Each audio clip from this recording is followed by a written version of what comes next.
'cause I even ate a cobra in Vietnam a long time ago, which was I'll tell you about that in a second. It was it was gross, and I kind of like have nightmares about it. But how open slash overt is this? Right? Like, mine was in early 2000s. We had to drive really far to get there because there weren't. It wasn't near Saigon or Ho Chi Minh City. It wasn't something that you could get at a stall on the side of the road. You know, it was kind of like this really specialty place that, and they had snakes. They didn't have pangolin. At least nothing on the menu looked like that.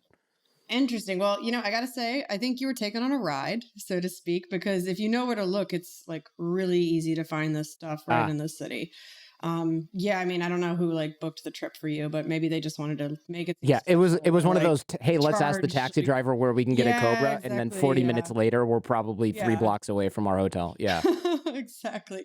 Yeah, I mean, in Vietnam, especially if you know where to look, you can get anything especially if you know who to call.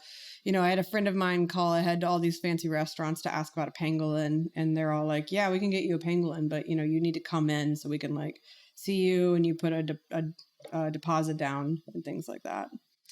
Yeah, Um, because they're like $700 each, right? Yeah, they're super expensive. And I mean, it is super illegal. So, they want to see who they're working with.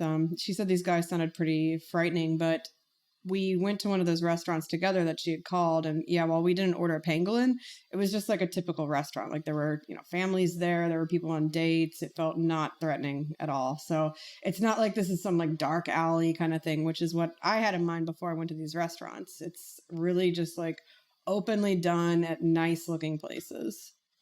It makes sense that it would be at nice restaurants, though, 2020 hindsight, right? Because if I'm a rich guy who's going to spend $1,500 in a country where that's half your annual income, I don't want to eat it in a basement of a Yeah, yeah. restaurant where there's like cockroaches running around or You. the chef's Yeah. chasing mice out of the kitchen and chopping up a live fish in front of me. I guess maybe that doesn't bother some people, but like I want to eat it in the nice place that has a view of the river where I'm going with my family and my business partners.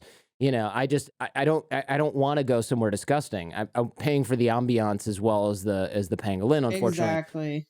Yeah, that's a The great the pla- point. the place where I went in Vietnam, again, 20 years ago, gross, wouldn't do it again.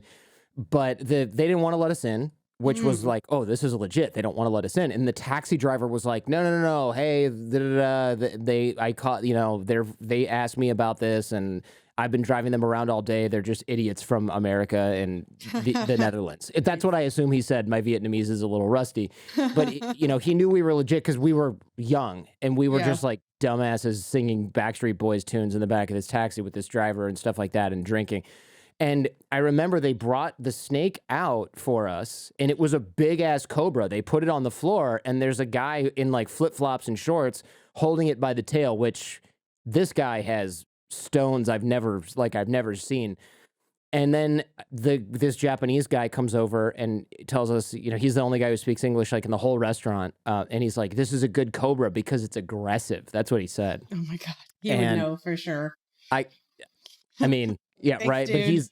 yeah, thanks, man. It looked pissed and aggressive. And we were like, oh, and then we instantly felt kind of bad because we're like, this is a big snake. Mhm. This is a big snake that they Hard to caught eat all in the that. jungle. Yeah, totally. And when we were hiking through the jungle, we saw the snakes in cages. And I'd say, why do they have the snake in the cage? And they would say, oh, either they're going to eat it and or they let it run in the house and catch mice and then they put it back in the cage. It wasn't always a cobra in the cage, but we saw It's them like the like on cat these. of Asia. Yeah, I think so. Like we would be Huh. walking on these jungle paths in the middle of the jungle, and they'd be like these elevated wooden planks you can hike on because it's really moist and you Hmm. don't want to step on the jungle floor because of all kinds of critters. And they'd have snakes like in these cages near a lot of the houses, or even cages full to the brim with rats. Like it Right. was just Yeah. Definitely like saw those rats. that was weird, right? Like a cage with 50 rats in it, and you're just thinking, Why are you catching these?" And they'd say, "Oh, they're gonna feed them to snakes," which Yeah.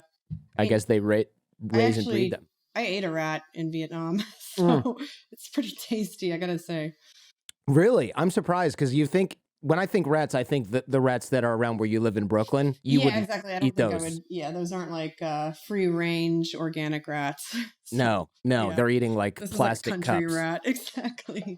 Um, So I told my friend, by the way, at the end of this meal that because they caught the snake, put it in a bag, weighed it, and then they brought out different pieces of it. And like you described this in your book, but they will take the heart out while it's alive. Again, this is why this episode is disgusting. They'll take the heart out while it's alive. They pour blood from the snake into this bottle of vodka. They take the heart and they put it in a shot glass, and then they pour the blood vodka in the shot glass, and they say, quick, who's the oldest male, which was me, and they say, do this shot of snake heart vodka. I did it. I did it. God, yeah. It's that is so nasty. disgusting. Yeah, it's so nasty. Well, you should be. And honestly, I remember telling my friend at the end of the meal, I'm like, if karma is real, I'm going to get some weird ass tropical disease that I'll have for the rest of my life from like the angry snake spirit that I just ingested after killing it like brutally. And now I'm a podcaster. So this punishment is real. Karma is real. Nice. The podcast parasite's infected you. Yeah, I've got the bug. But it really is like only more barbaric from there. If that's even possible. You know, traditional Chinese medicine, the more rare and wild, the more valuable. This is, correct me if I'm wrong, right? But this is traditional Chinese medicine, or at least this sort of like eating a cobra for virality, rhino horn, all these things that we'll talk about. There's no science here. So yeah, there's almost across the board, there's no like medical efficacy that's been proved for these things. There's a few weird exceptions, like bear bile actually does have some properties that is really helpful, but you can actually just synthesize the active component of bear bile. Like you don't need to, stick a catheter into a bear's bile and like milk its bile. You can just make it in a lab.